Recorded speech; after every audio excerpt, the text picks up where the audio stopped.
বাড়ি ফিরে এসে দেখলাম গরমের এই প্রথম দুটো ফুল বাগানে ফুটে আমার জন্য অপেক্ষা করছে।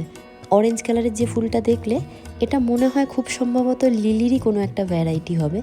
আমি শিওর নই, কারণ আমি গাছ সম্বন্ধে সত্যিই অত জানি না। আমি নার্সারি থেকে বহু আগে, প্রায় 8-9 মাস হবে, দুটো গাছ কিনে এনেছিলাম। একটা তো মরেই গেল, আর একটা খুব বাজে অবস্থায় বেঁচেছিল। ভেবেছিলাম এটাও মরে যাবে, কিন্তু আমি কাশ্মীর থেকে ফিরে এসে দেখলাম গাছটা ঠিক অন্যরকম দেখতে ছিল। আর ফিরে আসার পর ঠিক এরকম হয়ে গেছে, একটা সোজা হয়ে মাথায় দুটো ফুল ফুটেছে। আমার তো এই বিষয়ে কোনো আইডিয়া ছিল না, তাই আমি এসে তো বুঝতেই পারছিলাম না যে এটা আমার কোন গাছ আর এরম ফুল ফুটেছে। অনেক চিন্তা ভাবনা করার পর মনে হচ্ছে যে ওই গাছটাই হলে হতে পারে, কারণ ওই গাছটাকে আমি আর খুঁজে পাচ্ছি না। তোমরা যারা গাছের সম্বন্ধে অনেক জানো, তারা যদি জানো তাহলে আমাকে বলো তো। বাড়ি ফিরে এসে না আমার এত অলসতা বেড়ে গেছে, আমার যেন কিছু করতে ভালো লাগছে না। খালি বসে থাকছি আর শুয়ে থাকছি, আর সব সময় একটা ঘুম ঘুম পাচ্ছে। আচ্ছা দেখো তো, এই যে স্পাইডার প্ল্যান্ট বলে হয়তো এটাকে, এর না পুরো এরকম ছোট ছোট ছোট ছোট চারিদিক দিয়ে বেরিয়ে গেছে।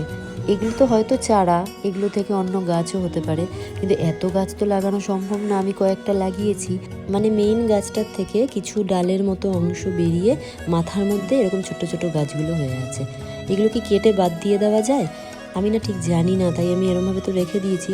কিন্তু বেশ অসুবিধে হচ্ছে, যেখানেই গাছটা রাখছি অনেকটা দূর ছড়িয়ে থাকছে, মেসি লাগছে ব্যাপারটা। তোমাদেরকে সেদিন বলছিলাম না, রোদ্দুর যদি বাড়ি থাকে, স্কুলে থাকলে হয় না, তবে বাড়িতে থাকলে ওর বাবার গেট পাস হচ্ছে, ওকে একবার গাড়ি করে ঘুরিয়ে এনে তারপর বার হতে পারবে। তো সেদিন বৃষ্টি ছিল, তাও ওর পাপাকে নিয়ে গিয়ে ঘুরিয়ে আনতে হয়েছে।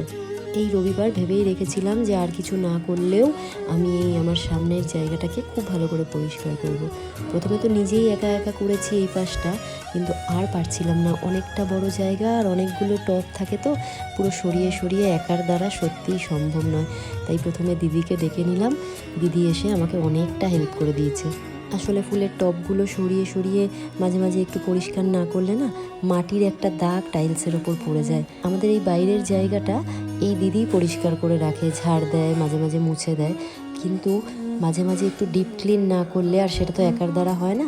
তাই সেদিন যেহেতু একটু বৃষ্টি পড়ছিল, ওয়েদারটা ঠান্ডা ছিল, এখন তো খুব গরম পড়ে গেছে আর বাইরে সেইভাবে থাকাই যায় না, তাই সেই দিন হঠাৎ করে বৃষ্টির ওয়েদার দেখেই ভাবলাম যে আজকেই সেই কাজটা করে নিতে হবে। কাজ করার আগে যে লেথার্জি লাগে, কাজ করার পর যখন পরিষ্কার জায়গাটিকে দেখতে পারা যায়, তখন স্যাটিসফ্যাকশনের লেভেলটা কিন্তু আলাদাই হয়। তোমাদেরও কি এরকমটা হয়?